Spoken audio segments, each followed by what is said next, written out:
And good afternoon to the Marketing Gem. Welcome to this week's Marketing Gem.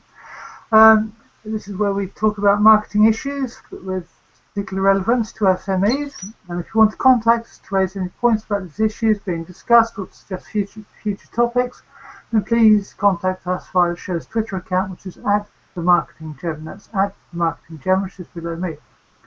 In previous editions of the Marketing Gem, we have amongst other things, discussed how to develop marketing strategy and how to find a marketing design consultant. One of the things we haven't ever talked about is how to write a correct brief. And getting the brief right so the brief meets the needs of the SME, ensures it meets their marketing budget and reaches their audiences, without necessarily being something that's the whim of just a creative who wants another creative reward.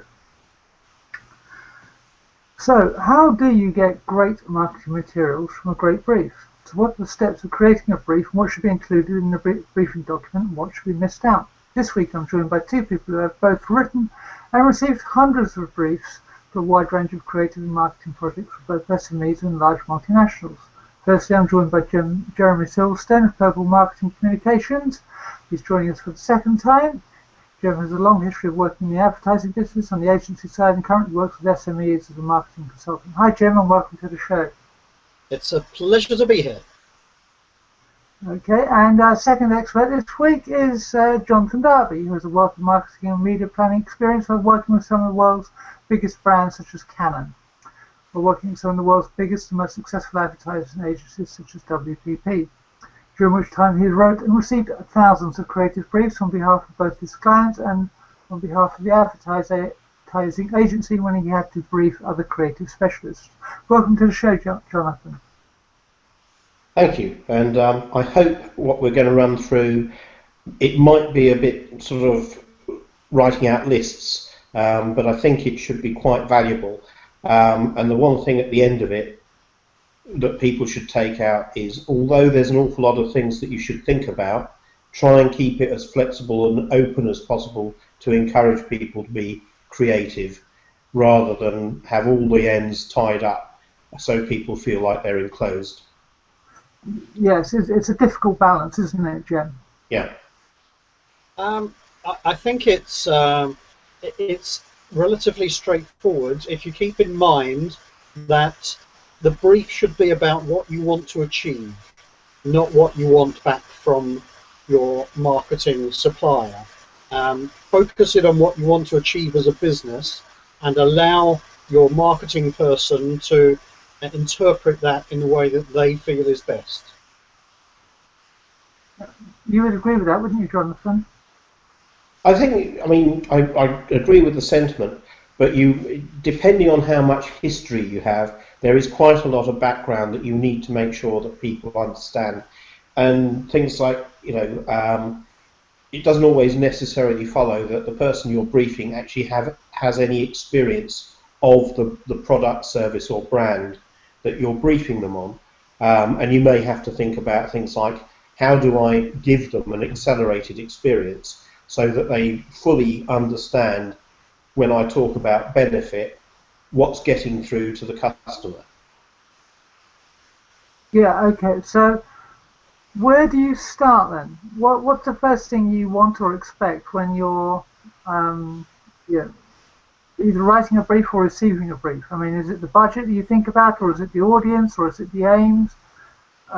You start with, I would argue, you'd start with an understanding of the hierarchy of objectives. So any business, before it briefs the marketing supplier, should have, in terms of the marketing brief, a hierarchy of objectives, and that would be start with your business objectives, which by and large will then populate your financial objectives, which should then, between the business and the financial, should help populate your marketing objectives, and that would then feed through to communication and channel. So you have a list of things. You may have other sets of stuff coming out of the business objective in terms of, say, distribution and in terms of production and logistics and things like that. But those, in terms of writing your marketing brief, are probably natural flow and the waterfall that you're looking for. Now, each set of objectives, obviously we've referred to SMART objectives in the past, but we'll cover that over in a minute, should then start to fuel strategies. So what is it I have to do to answer my business objective, and which of those strategies is the relevant strategy that goes down through marketing and into communication. And think about it, there is a logical tier to all of this, and we can give you some sort of pointers on how to set objectives and things like, try and keep them to as few as possible. I mean, you could well have a dozen different objectives if you're sort of really ill-disciplined, so you have to know how to prioritise and rationalise those objectives, look at them in terms of what benefit they will be to the business, and focus on the ones that are going to have the most beneficial effect either to the bottom line or to the long-term survivability of the brand, etc. So you have to make some quite harsh decisions, and that, I guess, goes back to the origins of having conducted a marketing audit. You have to know where you are now, how you got to where you are now, and therefore, when you set the objectives for communication, where do I want to get to? Okay, so Jim, when you're working with lots of SMEs as you do now, and they're saying to you, "Oh, we want this or we want that," how do you make sure that you're going to be meeting their needs and that their needs are properly expressed and they haven't either missed something out or they've got too unrealistic expectations for either the budget or the size of the company or whatever they're trying to achieve? I think a lot of that comes from setting some very clear targets, but I think we as marketing people have a responsibility to educate as well. And a lot of SMEs simply wouldn't know where to start when you talk to them about strategies. So I have a very simple form that I give to my clients that asks them in very plain English what it is they want to achieve, and I'll always work with them to try to quantify that. So whilst they might start by saying, I want to increase sales or I want to improve my profitability, if we can start to put some timescales on that, if we can put some figures on that, and start to understand the context, as we were just saying, understanding where we are and where we need to get to. It's that journey from A to where we want to be. Understanding that gives us a clear idea of what we need to do in order to take those steps. So it's about understanding what their business is all about, what is realistically achievable, and where we need to get to. Yeah. So, I mean, did you always start off with the aims and objectives, Jonathan, when you were writing the brief? Sorry, do I always start with the objective? The aims and objectives when you're writing the brief, or do you start off, or did you always sort of say, start off with, we got this much money to spend, therefore we need to do this? No, I mean, you always start off with an objective, and the client will always give you a budget that's unrealistic for achieving ultimately what they want, or at least that's what the agency will always tell them. And that's where you get, people actually understand that and get clever. But if you start off with understanding where you are now, where you want to get to, what benefit is that to the business, what benefit is that to the target audience, and that's a key thing about this. A brief can be to any group of stakeholders, and it also can be to a range of stakeholders. I've done stuff where the end consumer arguably was actually far less important than the people who work for the company, and making them believe that the business was actually in a state of transformation. But that's that's a very specialised type of brief. Most briefs have a bottom line. Most briefs have a I want to improve sales, and within that, the people setting the brief should understand, what the cost and benefit implications of that are, and sometimes have to warn the marketing people, actually if you overachieve this, we're not going to be able to keep up with the demand. So remember that there will be a balance in here, and that it would be better to think about this in terms of a progressive and steady rate of growth rather than an enormous shock, because that can cause its own problems. I think everyone came across the company that did vouchers, and the lady who made cookies or some kind of cakes, and they distributed so many vouchers that actually she had to employ extra staff, open another bakery, do all sorts of other things, and at the end of the whole promotion she had probably spoilt the relationship that she had with most of her existing customers, and was out of pocket because it cost her much more to make the additional product and get it distributed than it would have, if she'd been able to manage the expectations of the business and get a longer term better solution. So you have to always be cognizant of what it is that you're trying to achieve, and therefore how it impacts the business and how you're going to manage that through the business, and give yourself a little bit of freedom. Don't back yourself into a corner with a brilliant idea that goes off like a firework. Yeah, I mean that's quite important, isn't it, Jim? Making sure that if you do raise sales, awareness, demand for your products or services, that you are in a position to meet that increased demand service, isn't it? Yeah, and that's why putting figures on it is so important, so that there is at least some expectation, some anticipation of what is possible, what is likely. So putting those figures on at the front end is really important from an operational perspective. From the marketing person's perspective, I think it's also really useful at the front end to get some idea of what the competitive landscape is.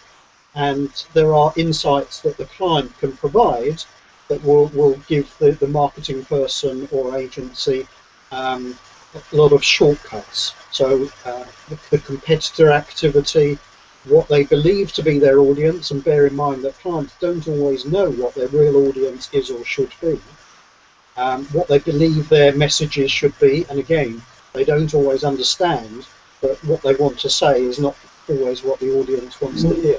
So these are clues for the marketing person, but I think it is important not to be too prescriptive, and I think the kind of health analogy is useful in that respect. You wouldn't go, if you had a headache, you wouldn't go to your GP and say, can I have an aspirin? You'd go and say, I've got a headache, and you would allow him to decide whether it's appropriate to give you an aspirin or a brain scan.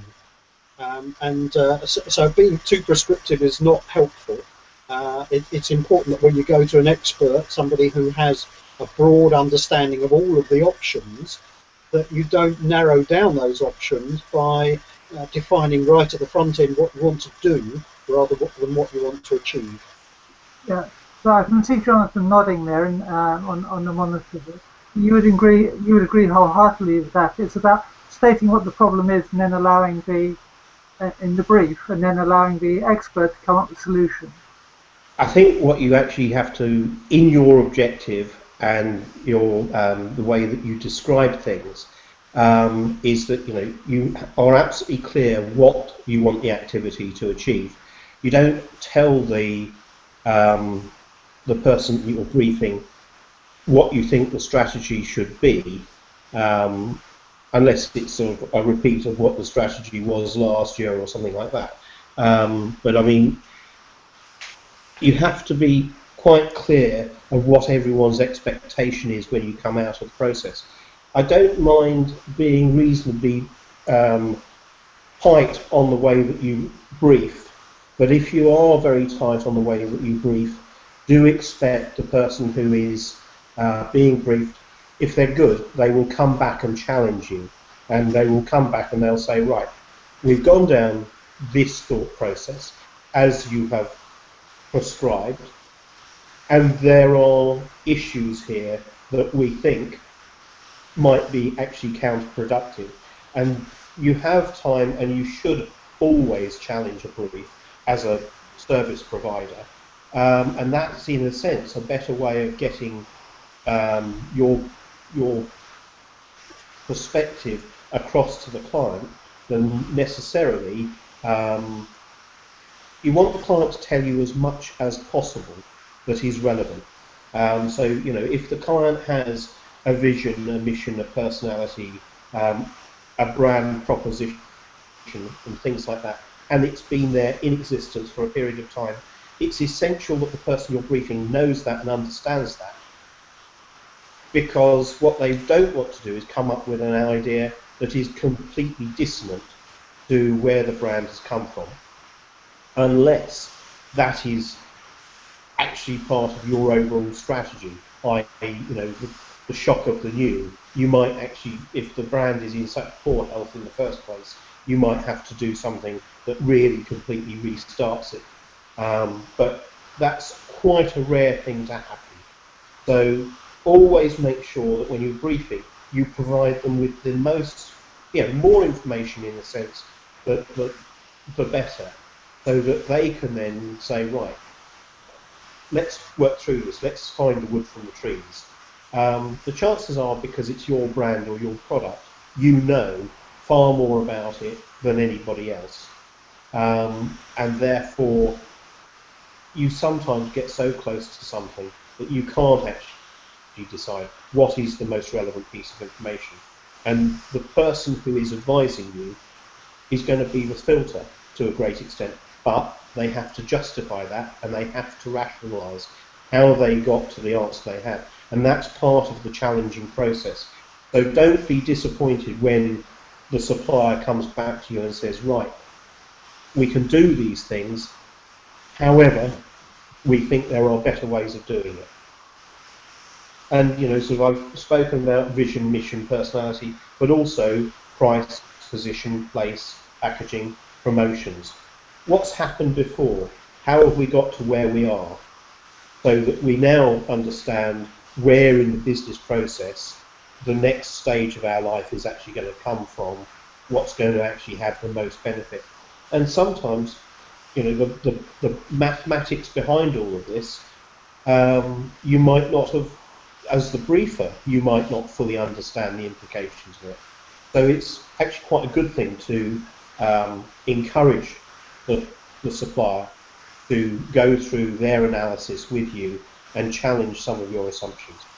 Yeah, I mean, we have talked about, right at the very beginning, about having a good relationship when you're choosing your consultant, so that the consultant can challenge the business owner and at times almost act in the mentorial role. And I know that that's something that Jen does when he works with clients, because I know some of his clients. Jen, perhaps you could tell us a little bit about, as a client, what you expect and how you expect to be challenged, building on what Jonathan has said. Well, I think the open-minded client will accept that if they're going to an expert, the expert will know more about that subject than they will. Not necessarily about the background to the product or the operational procedures, but certainly in terms of how that product or service can be promoted. So allowing, coming back to the medical analogy, if you go to your doctor and you think that you know more than your doctor, then why would you bother going there in the first place? You go to an expert because you believe that you're going to get insights and a greater depth of knowledge and experience. So why wouldn't you listen to what they have to say and suggest?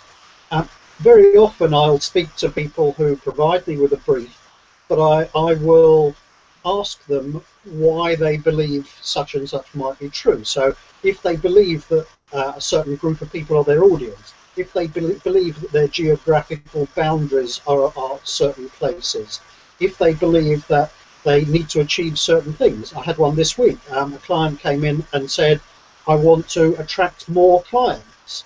And it actually ties up with something that I was talking about with you last week, which was actually, I think most of us already have more than enough people in our email distribution lists, in our mobile phones, in our Facebook lists. We know lots and lots of people. We know probably thousands of people.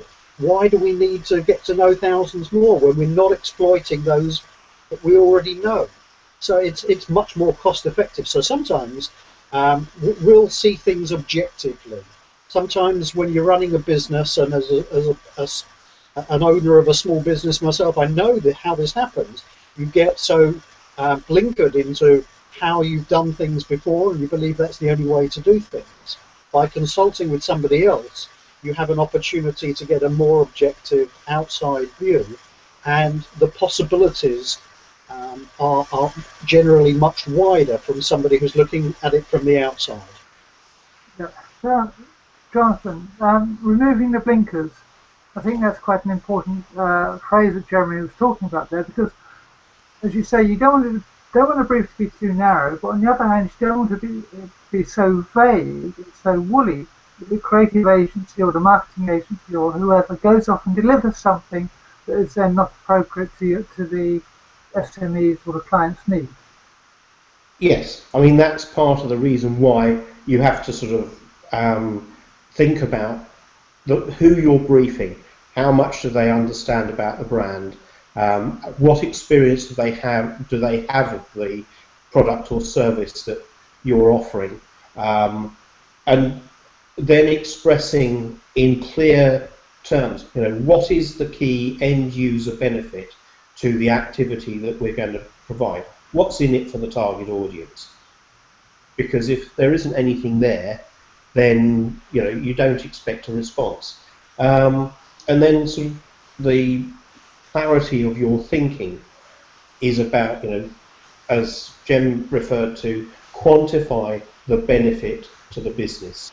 Make sure that what you're trying to do is actually to the benefit and long-term benefit of the business. But it is this sort of clarity of thinking. So you start off with giving them lots and lots of information, but you come down to being able to answer questions, essentially, who, what, so who are we talking to?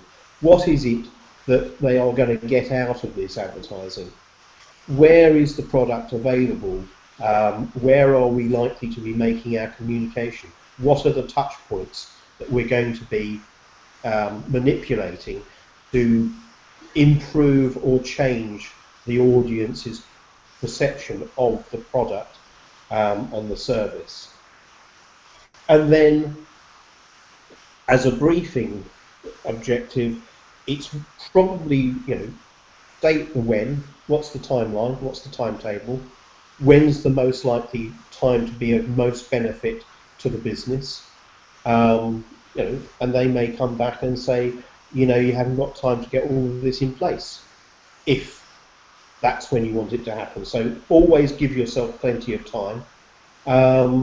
Allow the person you brief at least 10 days to come back and challenge what you've briefed, so they have time to go away and think about it and think of some solutions to the issues that you've put forward. And there's no harm in having an idea about the how, but actually the how is what the person you're briefing is the expert about. So that's the bit where essentially you leave them the greatest amount of freedom.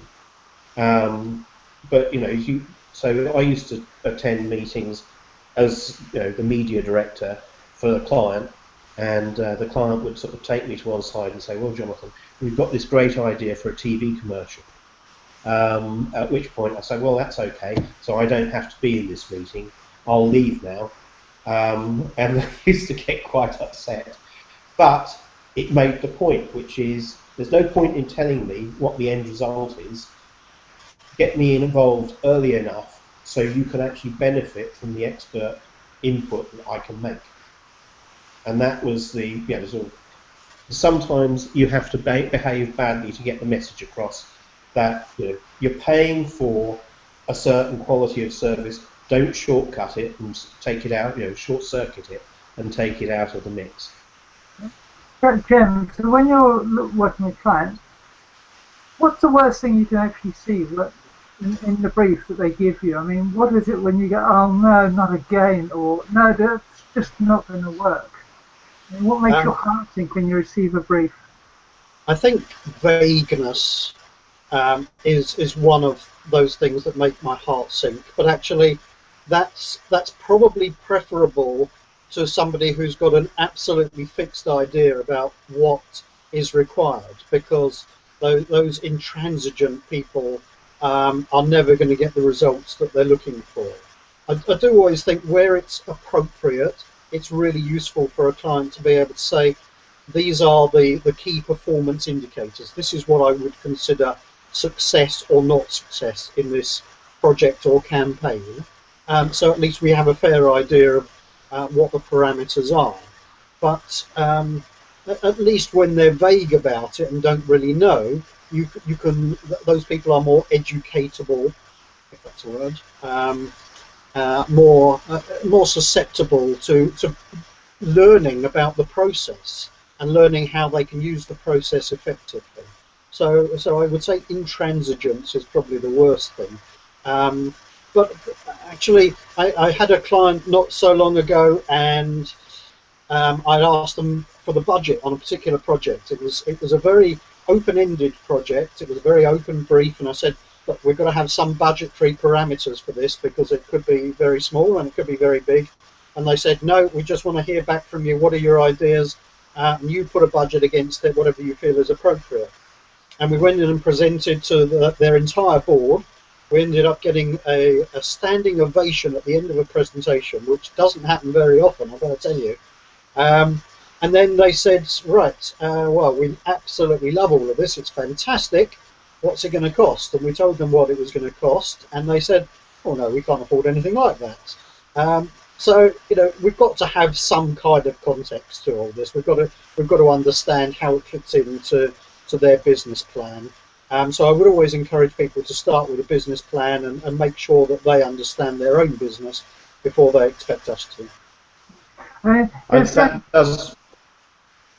That does come back to the whole thing about quantify the benefit for the business.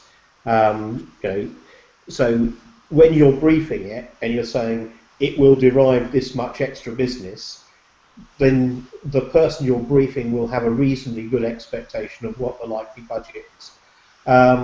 When I used to accept a brief, having gone through the challenges, etc., one of the things I would strongly recommend thinking about was, and this you're talking about major, sort of national or global blue chip clients, and they would turn up, and quite often we'd go through the discipline of, okay, what would we do in an ideal world?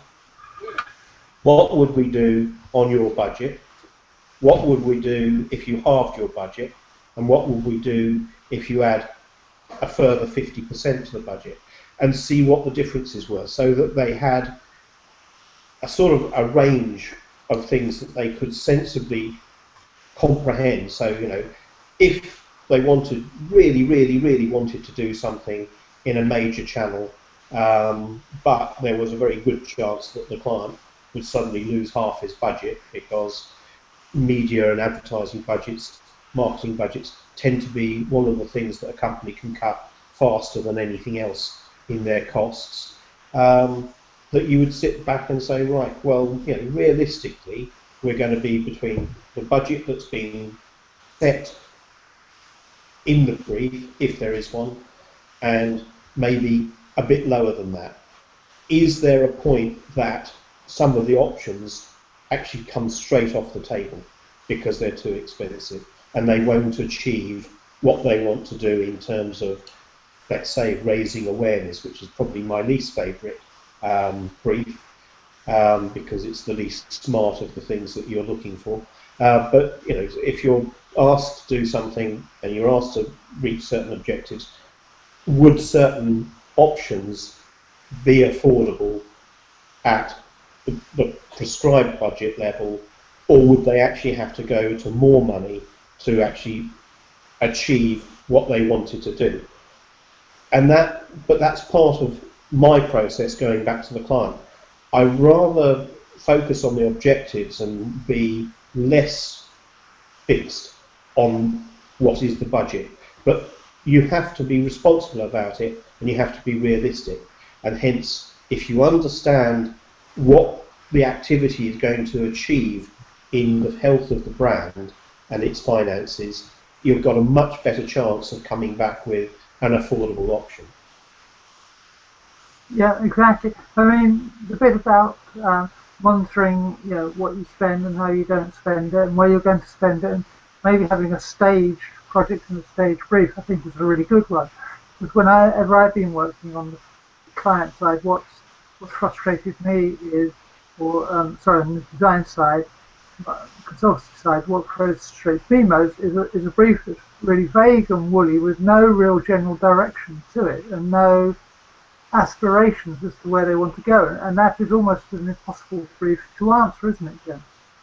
It is, but it's our responsibility as marketing people to ask the right questions, and as Jonathan was saying, to challenge the brief where it's not clear to us. If we take on a brief and it's not clear, and as a result of that we come up with an answer that is inappropriate for whatever reason and is unlikely to provide a positive return on investment, then frankly that's our fault.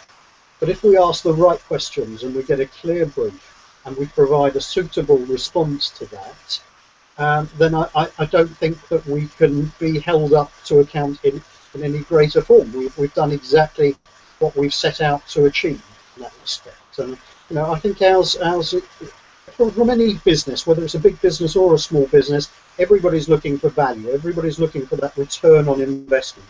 If you spend £100, you want to get £200 back. Our job is about giving people the best possible advice, making sure that they trust our experience and capability to do that, and we can only do that by making sure that we have as much clarity as is possible in terms of what we're expected to achieve. Yes, I mean, in my case, it was often when I was sort of third in line of the briefing chain, and this kind of like constant daisy chain of briefings, whilst it's not an issue for SMEs, it becomes an issue in some agencies, because you end up with this kind of vague woolliness. But actually, it's sorry to interrupt, Diane, but this is part of our integrity. If we'll be much more respected in the long run if we stand up and say, no, I can't respond to this brief because it's not clear to me, and the risk is that actually I'm going to spend more of your money and get less of a response than you want because of that lack of clarity. I think if we're honest and open and upfront and give that clear reason why we need the clarity, then people will respect us and they will understand why we're pushing them. We're not just doing it to be bloody minded about it. We're actually doing it for their benefit, not for ours. And I know you know that, but I think there are too many, and probably that's one of the reasons that the people in the marketing and advertising industries have had bad reputations over the years, is because they have been willing to accept briefs that aren't clear. Well, my role here is to try and get the key points out of you two gentlemen, so if I seem a bit stupid at times, it's for a reason. We know you're not. Jonathan, I think as an industry, though, certainly, sort of a lot of agencies of various different descriptions have been very wary of having to be able to demonstrate any kind of return on investment, which takes us back to the SMART objectives, specific, relevant, measurable. There is no point in setting an objective if you can't measure what it is that you're achieving. So is it achievable? Is it relevant to the brand? Questions that you actually have to ask yourself when setting the objective, and then always make sure there is a timetable. But as an industry, we have been not very good at sort of standing there and saying, right, we will be measured on our results. And to a great extent, I can understand that because some of it is experimental. Lord Leverhulme, who said, I know that half my advertising works, I just don't know which half. And it's important to know that some of these things that you do, particularly when you're going into a new environment, a new channel, and you're testing the water, you can't turn around because you have no history and say, I can guarantee that using Facebook as a medium will increase your sales by 20% or 50%. You can't until you've started doing stuff. And if you're going to do that, make sure you understand it is under a test regime and have expectations. What are you going to do if it has no traction? What are you going to do if it's not showing signs of success? And continuously monitor how the activity is going on. But always, as the person doing the briefing, I think, remember, you are in charge of the relationship. Briefing your marketing people well is only the same as briefing any other business discipline. You don't go to an architect for a new building and a new office block and then sort of say, well, do what you like, here's a lump of money. You don't go to the financial team and say, go do something, I don't really know what it's going to be. Everything has a briefing process. Don't be afraid of the briefing process. The good marketing people will ask the right questions and will help guide you. And that is what will happen. But you've also got to make sure that you, because it's your business, you manage the relationship. They'll try and do it as well, but you are in charge of the relationship. And also make sure that there are ways of managing expectation built into the whole process, so that there is a sensible timeline. There is an expectation that the person you're briefing will come back and ask further questions and challenge elements of the brief within so many days of having received the brief, that they will then go away and work up proper propositions with full rationalisation for why they want to do them, and maybe some brand economics built into it if you've given them enough information to do it, so that they can justify if they're going to ask for more money. But it is like any other business relationship, so don't be afraid of it. And if you want some more advice, there are plenty of people at the Marketing Gem who will help. Yes, us three included. Jem, we're kind of coming towards the end of our time. So what would be the one thing you would advise an SME when they're writing a brief for a client, for a communications, advertising, branding campaign? What's the one piece of information that really needs to sort of be there? Actually, you said it yourself, Diane. I would say write it.